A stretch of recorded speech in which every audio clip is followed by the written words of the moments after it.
Bueno, muy buenas tardes a todos. Muchas gracias por estar nuevamente presentes aquí en esta que es nuestra 12ª sesión del encuentro de discusión teórica del Departamento de Relaciones Internacionales de nuestra universidad. Hoy tenemos el agrado de recibir al profesor Alfonso Leza. Alfonso Leza, que ustedes todos conocen, tanto porque es profesor de la casa como por su desempeño en los medios. Es doctor en diplomacia y máster en ciencia política por la Universidad de la República. Actualmente se desempeña como gerente periodístico de Telemundo y es analista político y conduce un programa en Canal 12 que seguramente todos ustedes conocen y recorren. Pero académicamente, además de tener un largo recorrido en nuestra universidad como profesor, ha generado una serie de publicaciones que también son importantes, que mencionaré 4 fundamentalmente: La Revolución Imposible, La Primera Orden, Estado de Guerra y Pecado Original. El año pasado tuvimos la agradable tarea de otorgarle el premio a la excelencia docente al profesor Leza en la Facultad de Administración y Ciencias Sociales, en el que en la tarde de hoy nos propuso, para su participación en el seminario, retomar algo que él viene trabajando, y más viene, creo que además de Europa, de Estocolmo y de los países nórdicos, el tema de los 30 años de la democracia, una especie de, supongo yo, no he hablado a fondo con Alfonso, una especie de aproximación a las suerte de quizás balance, no sé. Él nos dirá mejor que nadie cómo va a encarar el tema. En todo caso, no quiero tomar más tiempo y Alfonso queda con nosotros. Bueno, muchas gracias por la presentación y gracias por la invitación, aunque esta es mi casa, y gracias a los que vinieron. Vamos a repasar un poquito en un rato. No es fácil los 30 años de democracia en Uruguay. Es un hecho, me parece, para conmemorar y también para festejar 30 años seguidos de democracia en este país. Ustedes saben que a lo largo del siglo XX el Uruguay tuvo básicamente 2 dictaduras, con 40 años de diferencia, 33 y 43, de características diferentes. El golpe de Estado del 33 lo dio el presidente Terra, un presidente civil con apoyo más bien policial. El golpe del 73 también es dado por un presidente civil, pero más bien con apoyo y sustento militar. Esas son características que las diferencian de manera importante. Tienen algunas características en común que son peculiaridades del Uruguay. Los dos golpes de Estado fueron dados por presidentes que habían sido electos, es decir, desde la condición de presidentes electos. Después tiene una serie de características diferentes que no es el caso ingresar en eso. Pero quiero antes de arrancar expresamente por lo político, quiero decir algo que a veces sorprende, sobre todo en el exterior, pero creo que tampoco lo tenemos claro nosotros acá, que tiene que ver con el Uruguay y con su geografía. En particular para esta carrera de estudios internacionales, todo el tema de la ubicación del Uruguay, el Mercosur, etcétera, es muy importante. Se discute mucho, se habla del paisito, Uruguay el paisito, y se discute mucho, bueno, la influencia inevitable de Argentina y de Brasil. Claro, Uruguay está ubicado entre 2 de los 9 países más grandes del mundo, que son Argentina y Brasil. Pero el problema del Uruguay no es básicamente su superficie. Yo traje algunos ejemplos, ¿no? Uruguay es más grande que Inglaterra, cosa que la mayoría no toma en cuenta. Es más grande que Grecia, es casi el doble de Portugal, es casi el doble de Austria. Es decir, que Uruguay no tiene un problema porque es chiquito desde el punto de vista geográfico, sino un problema de población. Inglaterra es más chico y tiene 53 millones. Nosotros somos más grandes y tenemos 3.400.000. Y este es un hecho importante porque explica en buena medida también el condicionamiento que tiene el Uruguay desde todo punto de vista con la Argentina y con el Brasil. y que tiene que ver con la marcha del Mercosur y con algunos factores históricos. Esto igual no determina que el Uruguay tenga sus peculiaridades, unas cuantas, entre otros lo que yo les decía respecto a las dictaduras uruguayas y el hecho muy relevante de que en el Uruguay la dictadura fue más bien la excepción, la dictadura militar. En los vecinos como en la Argentina fue una regla casi, ¿no? Es decir, hubo muchas dictaduras a lo largo del siglo XX. Me parece que eso es importante. Un tema como este tiene que ver, se puede analizar desde muy diversos ángulos. Yo voy a empezar por algo que podría ser el final, digamos, pero que es la buena noticia. Yo creo que el Uruguay, después de 30 años, se puede decir que tiene una democracia políticamente consolidada. El Uruguay hoy está institucionalmente consolidado, más allá de diferencias, de debates, de algunos riesgos. El Uruguay llega a los 30 años de democracia de manera ininterrumpida, el primer dato relevante, sin grandes amenazas en estos 30 años a la democracia de ninguna perspectiva, y con un hecho que también puede considerarse revelador de esa situación, y es que el Uruguay ha alternado en estos 30 años a 3 partidos en el gobierno sin que pasara nada, sin que hubiera dramas.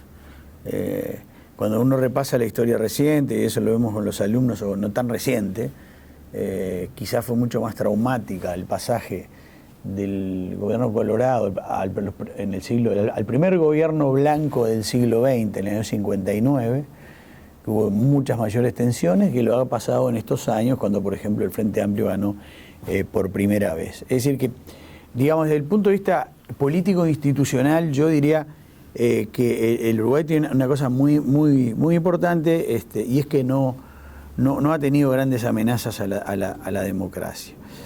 Ustedes saben, el Uruguay en estos 30 años ha tenido que afrontar problemas políticos, ha tenido que afrontar problemas económicos y problemas sociales, a veces derivados de los económicos. El Uruguay tuvo una dictadura con Bordaberry, fue el que dio el golpe de Estado, gobernó del 73 al 76, se fue, digamos, expulsado por los propios militares que se negaron a refrendar su propuesta de eliminar a los partidos políticos para siempre. Y eso nos habla de algo también, porque cuando uno piensa, por ejemplo, la situación de crisis, o como se le quiera llamar, que ha entrado el Partido Colorado en las últimas 2 o 3 elecciones, bueno, en el mundo los partidos desaparecen, y si en Uruguay los partidos tienen unas raíces muy profundas. El Partido Colorado y el Partido Nacional tienen raíces muy profundas, al punto de que los propios militares, con todo el poder en la mano en el año 76, no se animaron o no quisieron eliminar a los partidos políticos. El Uruguay tuvo otros presidentes, tuvo, para los más destacados, del año 76 y al año 81 a Aparicio Méndez, y después tuvo entre el año 85 y el año 81 y el año 85 el único militar que gobernó, que fue el general Gregorio Álvarez. También tuvo un interinato muy corto antes de Méndez, de Alberto de Micheli, que fue relevado rápidamente por negarse a firmar las proscripciones de los políticos. No quiero quedarme en el tema de la dictadura porque no es el tema, pero explica algunas cosas. ¿Por qué fue sacado Bordaberry por los militares? Por ese enfrentamiento en el cual él quería eliminar a los partidos. Pero ¿qué era lo que ocultaba eso? Había una concepción diferente entre la mayoría de los militares liderados por Álvarez y Bordaberry. Bordaberry creía que el culpable de todo lo que había ocurrido en Uruguay era el sistema, era la democracia. No creía en la democracia, había que eliminar el sistema. Los militares decían, no, la culpa la tienen los dirigentes que se hicieron corruptos, se corrompieron, y por tanto hay que renovar a los dirigentes. Eso generó un modelo de salida del Uruguay especial, porque los militares creyeron eso, que se podía renovar a los dirigentes. De algún modo, proscribiendo a los viejos dirigentes corruptos desde la perspectiva militar, se podía generar nuevas camadas de dirigentes. Por eso hicieron el plebiscito del 80, que fueron derrotados, las elecciones, se animaron a hacer las elecciones internas del 82, en el que fueron nuevamente derrotados, y derrota tras derrota, después de una crisis económica muy profunda que también se produce en el 82 con el propio gobierno de Álvarez, que sostenía aquel modelo de la tablita, que preveía con mucho tiempo de anticipación el precio del dólar. Cuando quebró, eso también explotó como una granada dentro del propio ejército y dentro de las propias Fuerzas Armadas, por lo cual de alguna manera Álvarez fue relegado. Y entonces aquí viene un hecho importante, el primer hecho importante que tiene que ver con la democracia, que es el modelo de transición uruguayo, que ha dejado temas pendientes, sin duda, pero que desde la perspectiva, obviamente, de quienes lo diseñaron, ha sido exitoso. El Uruguay tuvo un modelo de salida democrática, a diferencia de los otros países de la región, pactado. Después de que fue apartado del poder por los militares, Álvarez, aunque siguió en la presidencia de la República, pero ya no ejerció el poder, después del fracaso del primer intento de negociación que hicieron los militares con los políticos en 1983, en lo que era el Parque Hotel, se viene el famoso Pacto de Cunaval. Y ahí, esto es importante porque marca una parte muy importante de la política uruguaya, con temas que se discuten hasta hoy. Todos recuerdan, Wilson Ferreira vuelve el 16 de junio del 83, yo creo que pensando que iba a generar un hecho político, que impidieron acuerdos si no participaban los blancos. El Partido Nacional se niega a participar de un acuerdo y Sanguinetti, de algún modo, me parece que el gran arquitecto del modelo de salida, logra que el Frente participe para legitimarse de alguna manera esta nueva etapa. Y entonces el Uruguay tiene una salida pactada, totalmente diferente a la de otros países, en particular Argentina. ¿Por qué se van los militares a Argentina? Bueno, porque perdieron el terreno donde no podían perder, una derrota catastrófica en las Malvinas, se van por la puerta de atrás de la Casa Rosada, se ven obligados a ir. Chile tuvo un modelo mucho más gradual, controlado desde el poder con Pinochet, el propio Pinochet, que aseguró senadores vitalicios, aseguró unas cuotas de poder que hicieron que la transición fuera mucho más larga. Algo parecido pasó en el Brasil, un poco distinto, pero en el Brasil hubo una apertura muy gradual, con elecciones primero de tipo estadual o municipal, y se fue dando participación a las distintas fuerzas. Hubo algunos políticos como Cardoso, que después fue presidente, jugó un papel importante en todo esto, pero fue una apertura diferente. Bueno, Paraguay se precipita con la muerte de Stroessner, pero el Uruguay tuvo ese modelo pactado. El hecho de que fuera pactado determinó que hubo algunos temas de resolución lenta. Yo creo que el gran tema que queda pendiente, obviamente, es el tema de los desaparecidos. Acá hay una discusión. ¿El Uruguay hay impunidad o no hay impunidad? Porque el Uruguay, como complemento del Pacto Cunaval, firma más adelante, o aprueba, mejor dicho, en el Parlamento, la ley de caducidad. El asunto es que, de un modo u otro, todos los partidos fueron legitimando el modelo de transición. Primero, el Partido Colorado, por supuesto, pero el Frente Amplio al participar del Pacto Cunaval. Y el Partido Nacional, que era el que más protestaba, digamos, cuando aprueba la ley de caducidad. Eso determina el modo de la transición del Uruguay, en la cual la primera elección sí se realiza con algunos de los principales líderes opositores, Sereñi, Wilson, proscriptos, partidos que no podían participar formalmente, pero todos los partidos con nombres diferentes finalmente participaron. Pero yo quiero destacar este modelo pactado de transición porque va a marcar muchos de los debates. Ustedes saben, ha habido 2 consultas populares sobre el tema de las violaciones a los derechos humanos y la responsabilidad militar, y los dos, ninguno de los dos resultó aprobada la derogación de la ley de caducidad, y eso es muy relevante. Hoy el tema, después el Frente Amplio aprobó una ley en el gobierno de Mujica interpretativa, después de mucho discutir acerca de esto, a pesar de que Mujica y Astori se habían comprometido en la campaña de que si esa norma no era derogada en la elección, no iba a hablarse más del tema. De todas maneras el tema vuelve al Parlamento, pero ustedes saben que la Corte declaró que era inconstitucional y eso hoy está en manos de los jueces. Ese tema no está hoy a mucha gente puede no gustarle, pero cuando uno ve sostenidamente todas las encuestas de los principales temas que preocupan a los uruguayos hoy, el tema, por más justicia que implique, en particular para los familiares de los desaparecidos, no está hoy entre los principales temas de interés desde hace tiempo de los uruguayos, ¿no? Yo quiero decir que la ley de caducidad fue complementada con una ley de amnistía que se dio de inmediato a los presos políticos y a los guerrilleros, lo cual cerró de algún modo un modelo. Yo digo, y con esto sí quiero cerrar esta parte de este tema, que hay un gran debate, incluso internamente, gran debate, no, hay un debate, incluso en la propia izquierda, si en Uruguay hay impunidad o no hay impunidad. Yo digo que el Uruguay tuvo sus dos principales dictadores presos, Bordaberry, que murió en prisión domiciliaria, y Gregorio Álvarez, que todavía está en prisión al momento de realizarse esto, y que todos los principales, digamos, responsables que aparecen siempre en los casos mencionados como responsables, están también presos. Es decir, hay un número importante de militares y policías presos, por supuesto que seguramente quedan más, y claro, con el paso del tiempo también ocurre que hay menos información y menos protagonistas vivos, ¿verdad? Evidentemente el tema de los desaparecidos es un tema pendiente allí de los que están, pero la agenda pública hoy, ¿cuál es la gran preocupación que tiene hoy la agenda pública?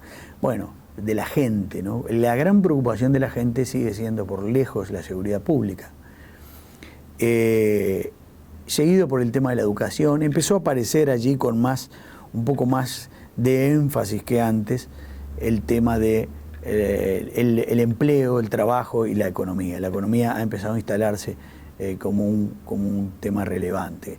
A mí me parece que, bueno, la economía siempre en todo gobierno es un tema de preocupación, ha tenido más o menos preocupación, pero yo creo que, bueno, ahora el otro día yo estaba escuchando una entrevista a Javier de Aedo, el economista del Partido Nacional, el reconocido economista, y él decía, de su perspectiva, el político más importante de los últimos 10 o 15 años del Uruguay ha sido Danilo Astori, actual ministro de Economía. Yo no sé si el más importante, pero que uno de los más importantes, sí, porque no conozco muchos antecedentes de alguien que conduzca la economía, que no debe haberlo acá en el Uruguay, por lo menos durante 3 periodos seguidos, y que además haya salido revitalizado, o por lo menos haya sido igual fuerte, de la vicepresidencia de la República. Si uno mira la historia de estos 30 años va a ver que todos los vicepresidentes, después de pasar por la vicepresidencia, ni siquiera volvieron al nivel que tenían antes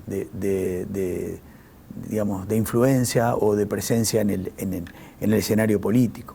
Él ha logrado esas cosas y bueno, y hoy obviamente con el tema de la economía en primer plano también está él ubicado en el protagonismo. Yo digo, el sistema político uruguayo en estos 30 años tuvo continuidad y tuvo cambios.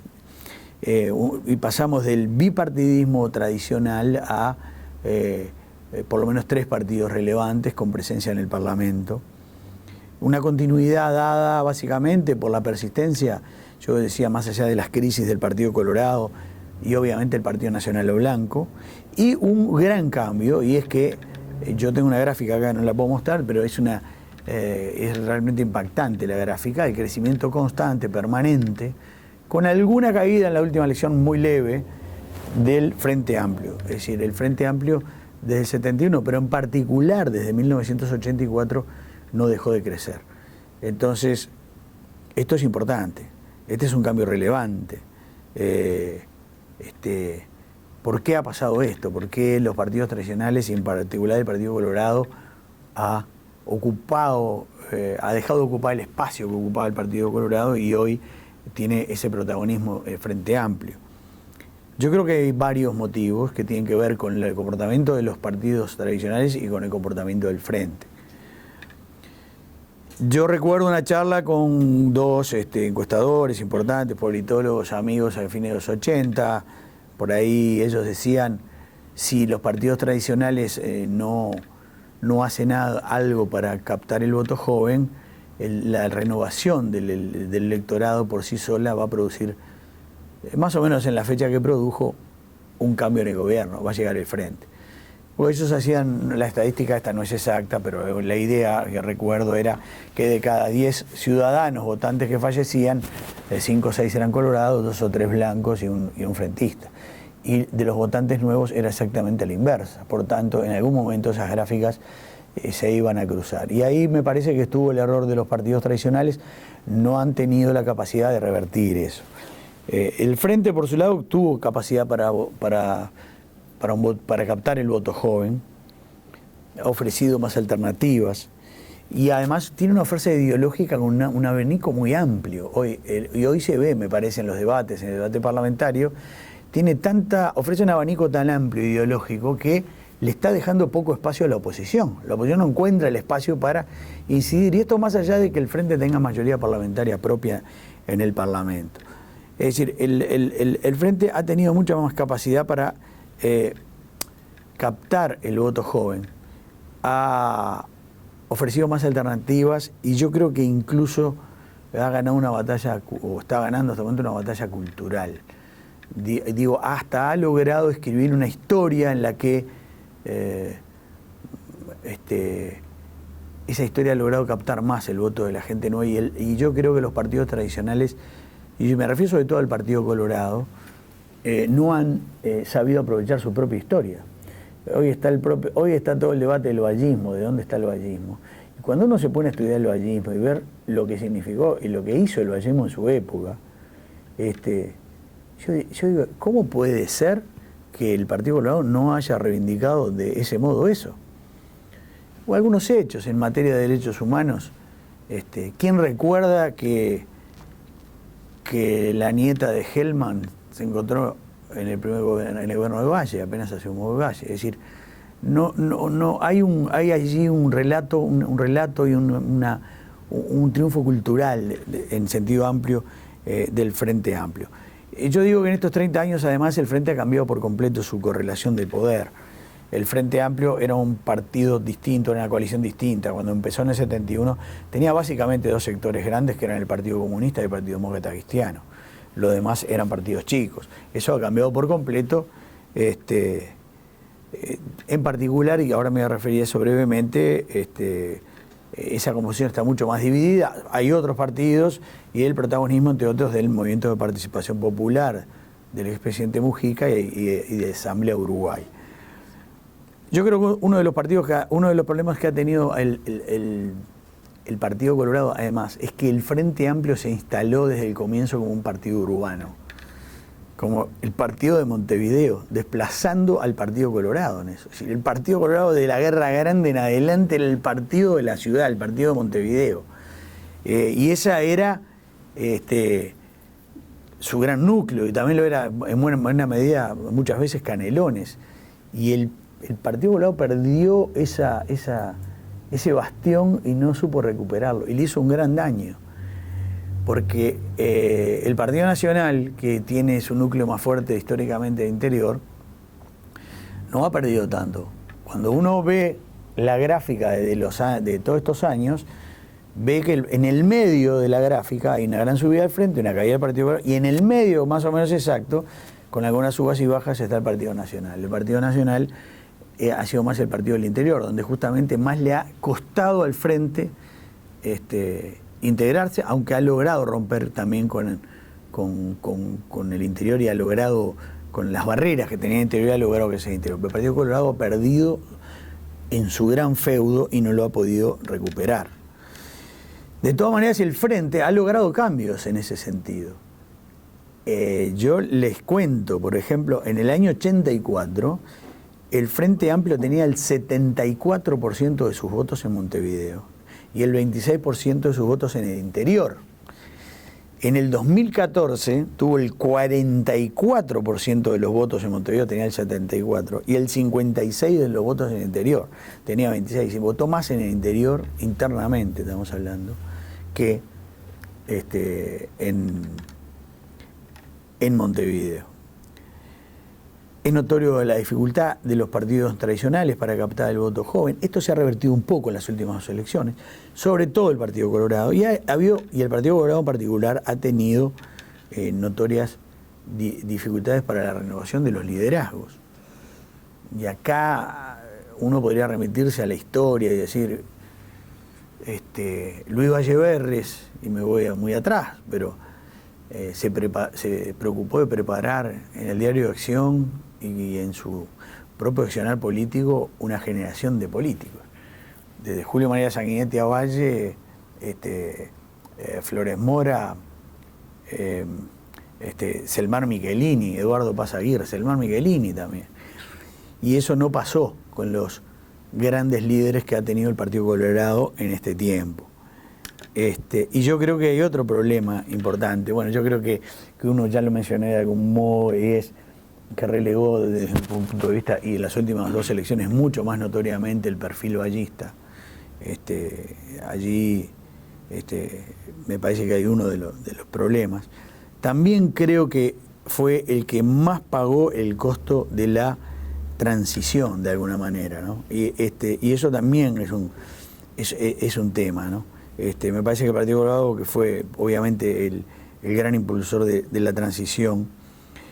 Y un problema adicional, y es que el Partido Colorado, así como fue el Partido de Montevideo, era el partido del Estado y el partido del gobierno desde siempre. Cuando perdió y no pudo volver, cuando pierde por primera vez, cuando el Frente Amplio gana por primera vez, se encontró de golpe sin nada. Peor, mucho peor que cuando había ocurrido el triunfo blanco del 58 y del 62. Es decir, se encontró con una sola intendencia, perdió todo el manejo de las empresas públicas, quedó con una bancada muy minoritaria en el Parlamento y creo que le ha costado y le cuesta mucho actuar fuera del poder. Siempre está aquella anécdota contada en un documental muy interesante que Luis Valle le dijo a Matilde, a su esposa: estoy muy preocupado, dice, porque cuando ganaron los blancos en el 58. Claro, era perspectiva desde Valle, ¿no? Pero algo se puede aplicar. Dice, nosotros, el problema es que ellos, se refería a los blancos, no saben gobernar, era la idea de él, pero nosotros no sabemos actuar en la oposición. No digo que sea tan así, pero es evidente que el Partido Colorado está teniendo dificultades para actuar desde el aparato, sin el control del aparato del Estado. El Partido Nacional se consolidó como el segundo partido en las últimas 3 elecciones. Y el país tiende obviamente a 2 grandes bloques políticos, es obvio, el Frente Amplio por un lado, el Partido Colorado y Nacional por otro. Desde mi perspectiva, muchas veces se dice por qué no votan juntos, creo que es absolutamente imposible, tienen orígenes distintos, estuvieron 100 años peleando armados, es decir, ideas, aunque no pueda parecer, de pronto, ideas diferentes, pensamientos distintos y sobre todo tradiciones diferentes. Pero además, eso es absolutamente innecesario, porque otro de los grandes temas que tuvo el Uruguay estos 30 años fue la reforma electoral, la reforma constitucional de base electoral.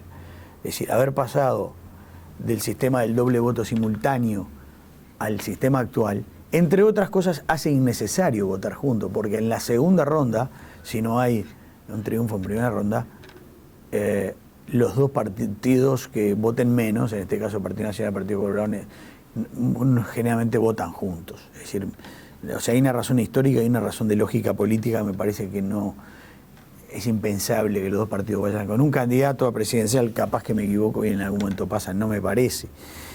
La reforma política electoral me parece que fue un gran aporte. Me parece que el sistema hizo crisis sobre todo en el año 71. Los partidos no tenían límite en la cantidad de candidatos a la presidencia, ni ninguna coherencia. Y en el año 71, en el Partido Nacional, por ejemplo, juntaban votos bajo el mismo partido, el mismo lema, Wilson Ferreira Aldonate, que proponía nacionalización de la banca y reforma agraria, igual que el Frente Amplio, y el general Aguerrondo, que fue uno de los grandes impulsores del golpe. El golpe que después persiguió a Wilson. Es decir, había una falta de coherencia. A mí me parece que en estos 30 años uno de los hechos relevantes es la aprobación de una reforma electoral que da más transparencia al sistema, le da... Yo sé que hay muchas instancias, y que se cuestiona esto, pero también es un poco el costo de la democracia, me parece a mí. También le ha dado mucha autonomía al votante en las elecciones municipales, en las elecciones departamentales. Antes el ciudadano estaba obligado a votar en su departamento al candidato del mismo partido que el presidente, o que le gustara otro para la intendencia. Y las elecciones han demostrado que las cosas son distintas, porque en la última elección el resultado en el interior, algunos departamentos fue uno, y en otro, y después cuando vieron las departamentales fue otro totalmente distinto. Quiere decir que hay intereses, temas diferentes, y en esto me parece que la reforma hizo ganar en transparencia, ¿no? Me parece que otro de los para repasar episodios así importantes que me parece que no se pueden dejar de mencionar, es que la incorporación de los ex guerrilleros, sobre todo, digamos, del MLN a la democracia formal, a la institucionalidad, al sistema electoral. El hecho de que el MLN en el año 1989, abandonara la SAD, decidiera finalmente dejar de lado por completo la lucha armada e integrarse a la vía electoral, con muchas discusiones dentro del frente, porque había quienes no querían dejarlos entrar, y dentro del MLN porque no querían tomar esta decisión. Fue un hecho importante en todo este periodo, que también me parece ayudó a la consolidación del proceso democrático, de que no hubiera tensiones de grupos importantes que estuvieran pensando en la lucha armada. Y bueno, ya se sabe todo lo que pasó después, que de la mano de la imagen de Mújica se transformó en el principal sector del frente y en un referente. Yo creo que otro para ir nombrando algunos temas importantes y no pasarme demasiado de la hora que ya estamos llegando, me parece que otro tema, para ir nombrando dos o tres temas, otro de los grandes desafíos que tuvo el Uruguay en este periodo fue el de la reinserción internacional. Cuando el Uruguay termina la dictadura estaba muy aislado desde el punto de vista internacional, y ahí jugó un papel muy relevante Enrique Iglesias, que fue el primer canciller que tuvo el Uruguay, un hombre prestigioso en el exterior, una estrategia también diseñada por Sanguinetti que involucró a todos los partidos. En aquel momento el presidente hacía giras por todos los países, acompañado entre otros por el general Sereñi, por Sumarán, etcétera, etcétera. El Uruguay ha desarrollado una política de Estado, con algunos vaivenes, pero ha desarrollado una política de Estado, ha procurado estar siempre en los lugares de decisión que podían involucrarlo. Recuerdo el grupo de apoyo a Contador, aquel que buscaba la paz en América Central, el grupo de Río, el Mercosur, UNASUR, etcétera, etcétera. Creo que parte de esa estrategia con cierto consenso, más allá de algunas diferencias, es también la presencia de las Fuerzas Armadas en el exterior, las misiones de mantenimiento de paz. Creo que es una decisión estratégica, una política de Estado, y en todo este sentido creo que hubo el punto más complicado, obviamente, fue la crisis con Argentina por el tema de la procesadora de celulosa, que ha dejado heridas profundas, y que bueno, ahora todos coinciden que más allá de gane quien gane, va a haber otro relacionamiento entre los dos países.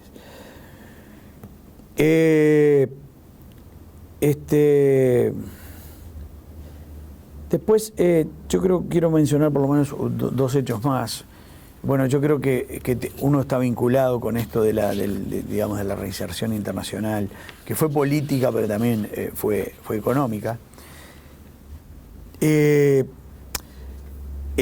que el Uruguay tuvo en estos 30 años, en la crisis del año 2002, uno de los problemas más graves de su historia económica, y sin duda en estos 30 años, que también hubo problemas importantes en la transición política al comienzo de la democracia, con el sistema financiero, etcétera, de la cual Uruguay pudo salir, que no es tan mencionado, pero también existió.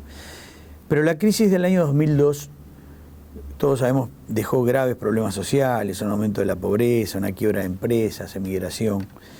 Pero a mí me parece que también nos dejó algunas lecciones que el Uruguay supo aprovechar. Y me parece que la madurez del sistema político, más allá de diferencias, que algún sector no haya votado una ley, en general, el sistema, el Uruguay pudo salir de esa crisis porque tuvo un sistema político que actuó unido, con responsabilidad, y también los sindicatos. AEBU, que fue el más perjudicado, el sindicato bancario, yo sé, estuvo negociando muchas horas, de noche, de madrugada, con los directivos del Banco Central. Me parece que allí hubo una cosa que se logró superar debido a la actitud que tuvo el sistema político y también los sindicatos. Y también un hecho, a algunos les puede ser anecdótico, pero también no lo sea y tal vez a algunos economistas no les pueda gustar, pero realmente hay que recordar que la crisis económica más grave de su historia, el Uruguay, esto no va contra los economistas, todo lo contrario, pero fue un hecho. El Uruguay salió con un ministro de Economía que no era un economista, sino que era un político, porque justamente él fue el principal articulador de la búsqueda de acuerdos políticos en el Parlamento. El presidente eligió un político prestigioso que tuviera llegada a todos los partidos y así lo logró. Me parece que de ahí el Uruguay tomó algunas lecciones que empezaron en la última parte del gobierno de Valles y después siguieron todos los gobiernos del Frente Amplio, que ha sido fortalecer muchos aspectos del sistema financiero, en particular de los controles, y algo que tiene que ver con lo que yo decía antes, que es la inserción internacional. Una búsqueda en la diversificación de los mercados, tratando de no quedar nuevamente tan dependientes de la Argentina y del Brasil. Los hechos han demostrado que llegado el momento en la región, como es razonable, privan los intereses nacionales por ser los intereses o las presuntas identidades ideológicas a veces. Y bueno, y es lo que ha pasado y está pasando en el Mercosur, que es uno de los grandes debes que quedan, un funcionamiento acorde a lo que se aguardaba de este grupo, ¿no? No quiero dejar de mencionar otro de los grandes temas de debate de estos 30 años, que fue el papel del Estado. El Uruguay tiene pendiente una reforma del Estado, lo dicen todos los sectores, nadie la termina de concretar. Ahí, en los 90, cuando tuvo la ola privatizadora, por lo menos cabe recordar que el Uruguay tuvo una ley de empresas públicas que, intentaba privatizar muy parcialmente algunas empresas, sobre todo la empresa Antel, que era muy fuerte, y más de la mitad pasaba al sector privado.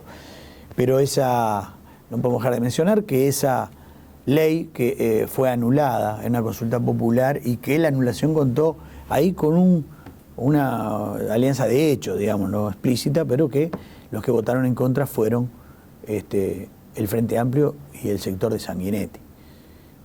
Si nosotros fuéramos a hablar de otros hechos, por lo menos para mencionarlo, porque creo que es un hecho relevante que también quizás tiene que ver con lo que yo he hablado de la situación del Partido Colorado, ese plebiscito, esa consulta popular marcó también las diferencias profundas que habían quedado, que se produjeron entre dos protagonistas clave del Partido Colorado en este tiempo, que fueron Sanguinetti y Jorge Valle. Jorge Valle, con una visión mucho más liberal desde el punto de vista económico, ahí apoyó el mantenimiento de la ley de empresas públicas. El Partido Colorado se fracturó también por otros motivos políticos, como el apoyo de Sanguinetti en la primera elección posterior a su propio periodo al vicepresidente Tarigo en lugar de Jorge Valle, un enfrentamiento importante que también marcó de alguna manera el Partido Colorado.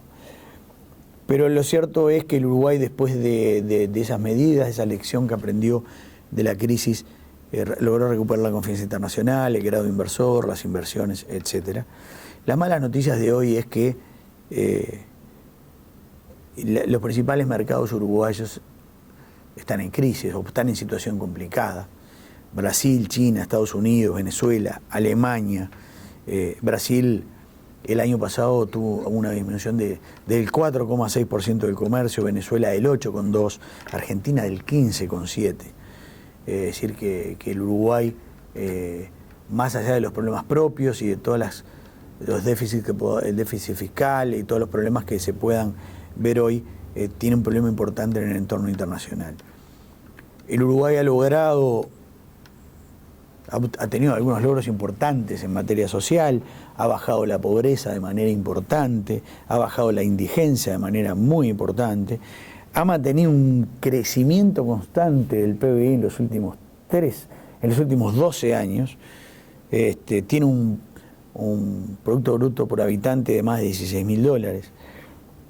El Uruguay hoy, para ir redondeando, lidera todos los indicadores internacionales que ustedes vean en calidad democrática, en institucionalidad, en baja corrupción. El Uruguay tiene algunos desafíos importantes. El entorno internacional adverso del que hablábamos, que implica problemas para la competitividad de los productos uruguayos, una inflación que se acercó peligrosamente al 10%, un precio del dólar que implica un equilibrio difícil para el gobierno entre el peso del dólar y la inflación y la competitividad. Y sin duda, entre los desafíos, como decía hace muy poco Enrique Iglesias, uno de los principales es consolidar las mejoras sociales, no evitar que los problemas económicos que puedan venir al Uruguay puedan afectar de manera importante a la nueva clase media o a los sectores que están en el borde de la clase media. Y el Uruguay, entre otros tantos desafíos, tiene uno que es el que más preocupa a la gente, que yo le decía al comienzo, que es el de la seguridad pública, donde hay cambios sustanciales. En Uruguay muchas veces durante años creíamos que nunca iba a haber guerrilla, porque era de otros países, y llegó la guerrilla. Creíamos que no iba a haber golpe de Estado, y llegó golpe de Estado. Y siempre dijimos que el narcotráfico uruguayo era un país de tránsito, que acá no lo afectaba. El Uruguay hoy está seriamente afectado por el narcotráfico. El narcotráfico no solo afecta a quienes lo consumen, sino que ha hecho que en el Uruguay hoy hay actores nuevos. Es decir, hay mafias de narcotráfico, hay grupos que se pelean por la predominio en determinadas zonas de Montevideo.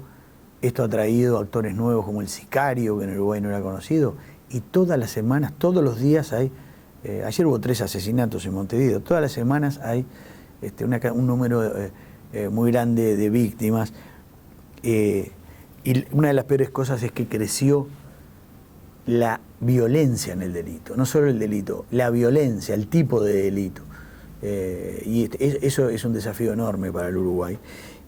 Y bueno, y quedan pendientes otros temas, evidentemente, que tienen que ver, como por ejemplo, la reforma educativa. O sea, ahí hay un problema importante de los corporativismos y a veces de los comportamientos de algunos gremios. El Uruguay tiene algunas cifras preocupantes. Estoy manejando acá la tercera encuesta nacional de adolescencia y juventud, que tiene cifras de 2013, se divulgó hace relativamente poco. Para nombrar alguna cosa, menos de la mitad de los jóvenes de 18 años y más finalizan secundaria, 46%. Es una cifra muy pobre para el Uruguay. Y solo cerca del 25% de jóvenes entre 19 y 25 cursan la universidad. Y en todos los índices, esas cifras son peores cuanto más bajo es el nivel social de ingreso de las familias. O sea, el Uruguay, si no toma seriamente el problema de la educación, va a quedar fuera de la competencia, porque en el mundo la preparación y la educación es clave. Quedan las reformas del Estado pendientes, temas de infraestructura importantes. El Uruguay tuvo una explosión de desarrollo en algunas áreas, en particular el área forestal y la industria del papel, y ustedes han visto cómo han quedado rutas, se ha prometido el ferrocarril, no funciona. Es decir, ahora este gobierno parece decidido a encarar todas esas cosas, pero el Uruguay tiene serias carencias en materia de infraestructura. Ha hecho un avance importante en un par de cosas muy importantes. En materia de energía eólica, ahí hay un desarrollo, y también otro tema que no mencioné, pero que la ley de puertos, que fue aprobada ya años atrás, ha permitido una competencia en un desarrollo portuario mucho mayor que el de antes. Bueno, queda todo el tema del Mercosur, con el problema de las asimetrías sin solucionar. Un Mercosur que a veces se ha politizado demasiado, de medro de su origen económico, comercial. Una cosa va ligada a la otra. Y bueno, y la gran novedad, entre otras cosas, es que el Uruguay llega a este momento con una novedad, y es que el Uruguay tiene hoy en el Parlamento 5 partidos con representación parlamentaria, lo cual no es un hecho menor, es un hecho importante. Y bueno, y creo que, digamos, el mensaje final de todo esto es que el Uruguay tiene una democracia consolidada. Quedan algunos otros temas sociales, no puedo entrar en todo, pero importantes. Por ejemplo, la que sigue siendo baja participación de la mujer a nivel de la política, y algunos otros temas de otro carácter, pero que son muy, muy preocupantes, como por ejemplo el tema de la violencia doméstica, que el Uruguay tiene cifras realmente alarmantes, ¿no? Yo creo que estas son algunas, por lo menos, algunas ideas básicas sobre